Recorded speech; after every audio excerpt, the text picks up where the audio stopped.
Ya, Anda masih bersama kami, Saudara, di Saling Silang. Ini segmen terakhir kita. Kita berbicara terkait dengan apa yang sudah disampaikan oleh Pak Yayat selaku pengamat tata kota. Nah, Pak Yayat tadi kalau saya lihat berbicara memang tidak bisa dimungkiri bahwa itu ada perbandingan antara pemimpin sistem yang dulu dengan sistem yang sekarang.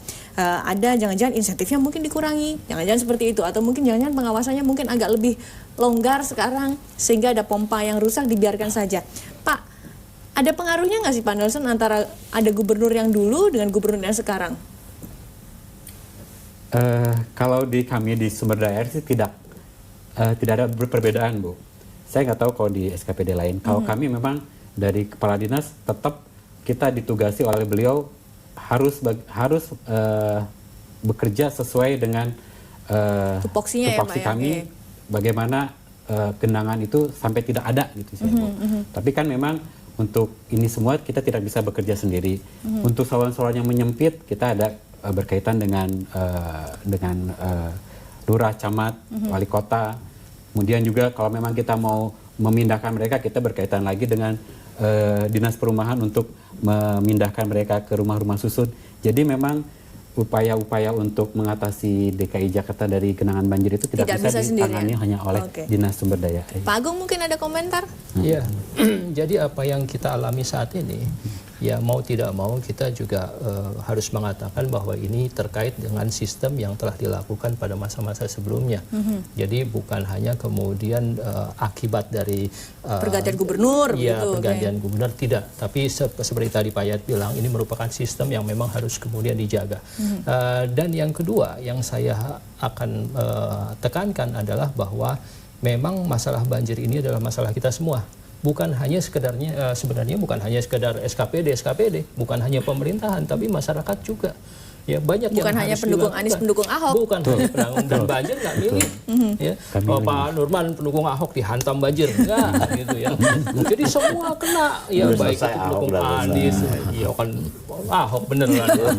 Darahnya ada terusnya Ahok ini mungkin Pak Nurman. Jadi banyak yang bisa dilakukan oleh masyarakat untuk menangani atau menanggulangi banjir. Ya, misalnya dengan mengecek, ya mungkin perlu Pak diberikan satu arahan kepada masyarakat untuk semuanya bergerak gitu, mengecek kondisi di lingkungannya apakah ada potensi banjir yang akan terjadi di sana. Artinya tanggung jawab yang bersama. rawan, ya. Oke, Pak Norman, singkat saja Pak, apa catatan Anda Pak? Kalau saya sih sebenarnya sederhana. Yang namanya banjir itu menakutkan tuh orang Jakarta. Pasti macet.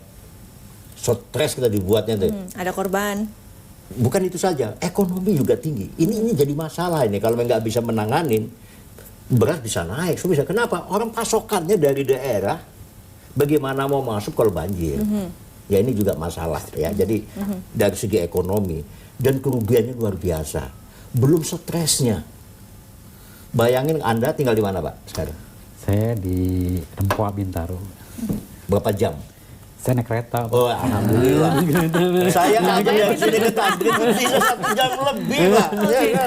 Jadi maksud saya. Artinya dampaknya luar biasa dan itu mesin serius. penyedotnya itu segera difungsikan. Jadi tepat surut itu aja yang paling penting. Pak Ahok tuh pintarnya tepat surut. Iya kan? Jangan berlama-lama. Mobil orang rusak, orang stres segala macam itu aja. Oke, baik. Nah, Pak Pantas? Ya, saya setuju bahwa memang ini adalah sistem dan pengendalian sistem ini adalah menjadi tanggung jawab semua. Tetapi jangan kita lupa bahwa ujung tombak dari semuanya adalah seluruh perangkat-perangkat birokrasi, termasuk juga pasukan-pasukan yang tadi disebutkan itu. Nah, dalam posisi ini saya pikir pengawasan sedikit berkurang. Nah, aspek pengawasan sedikit berkurang. Kenapa? Kalau tadi Pak Yayat hanya menemui pengawasan secara hierarkis, secara de facto waktu Ahok sebenarnya membuka ruang pengawasan oleh seluruh masyarakat. Melalui clue, melalui apa semuanya, sehingga informasi begitu cepat dan tindakan segera. Nah, itu adalah satu faktor yang menakutkan bagi birokrat pada waktu itu. Sekarang clue masih berjalan. Nah, itu. Jadi informasi apapun segera langsung direspon. Dan itu berdampak kepada TKD daripada seluruh birokrasi. Nah, dan ada kepastian bagi katakanlah PPSU, tim Orange apa semua, karena ini kan kontrak tahunan Pak ya. Ada kepastian bahwa ini akan terus. Nah, ini sekarang ada keraguan-keraguan juga bagi sebagian rekan-rekan. Tetapi yang paling penting saya pikir sekarang ini adalah jangan pemerintahan Anies Sandi jangan ragu-ragu untuk mempergunakan Mana yang bagus, model yang sudah bagus, yang sudah tercipta selama ini untuk dilanjutkan dan disempurnakan. Dan itu butuh keberanian. Saya memberikan apresiasi khusus terhadap keberanian yang dimiliki oleh Ahok pada waktunya. Oke, baik Pak Nelson, tampaknya walaupun Anda mengatakan ini sebenarnya tidak tergantung dengan siapapun gubernurnya, tapi kelihatannya dinas Anda mungkin akan terus dikaitkan. Ini kalau gubernurnya ini nilainya A, kalau gubernurnya ini mungkin nilainya lain lagi. Nah, ini sekarang apa? Mungkin Anda mungkin bisa memberikan sanggahan atau jawaban, ya, Pak. Memang akan terjadi seperti itu, pasti masyarakat. Anda ditarik di politik akhirnya nanti pekerjaannya. Masyarakat akan selalu menilai seperti itu. Tapi kembali memang dengan kepemimpinan kepala dinas kami tetap di-push oleh kepala dinas untuk tetap bekerja tanpa melihat siapapun pemimpinnya. Kita tetap melayani masyarakat dari sesuai tupoksi kami. Mungkin itu yang bisa saya sampaikan di sini. Baik, terima kasih Pak Nelson, terima kasih Pak Agung, Pak Pantas, Pak Norman, terima kasih sudah hadir bersama kami di Saling Silang Jak TV. Semoga mungkin ini jadi talk show terakhir kita untuk membahas banjir. Amin ya. Baik, terima kasih saudara atas perhatian Anda di Saling Silang Jak TV malam ini. Saya Ratna Mila, selamat malam, sampai jumpa.